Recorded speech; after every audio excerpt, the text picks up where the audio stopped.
Now, one expert believes that the Barclays Absa Apartheid funding saga reeks of political factionalism.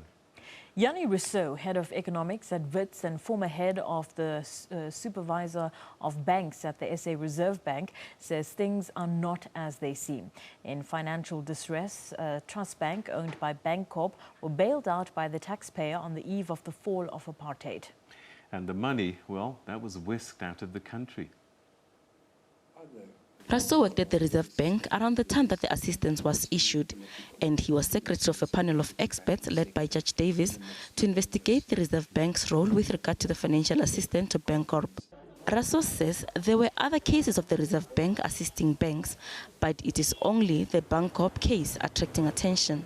We have a report of the public protector on the state of capture. And there are certain factions in the ANC that's trying to make a case that state of capture had started much earlier.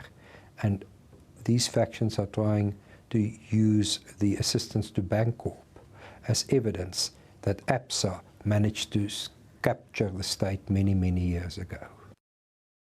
And Governor Chris Stolz has put the responsibility for paying the Bankorp money squarely at Absa's store and says it should pay.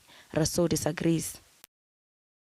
Bought Bankorp on condition that the assistance continued, so Absa paid full value for the assistance. So from that perspective, I cannot see how it can be made out that Absa benefited from the assistance.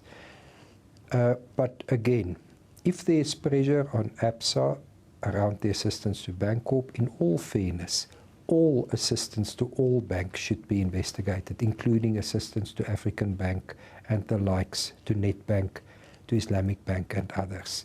Speaking at the Cape Town Press Club, former public protector Tulima Donsela says she was asked by advocate Paul Hoffman to investigate apartheid looting. When I left, we had concluded a provisional report. It was really just an administrative error that prevented me from signing that report. Former President Thabo Mbeki says he has not been furnished with a copy of the report and is therefore not able to comment at the moment. Gloria Safakomosi, SABC News, Johannesburg.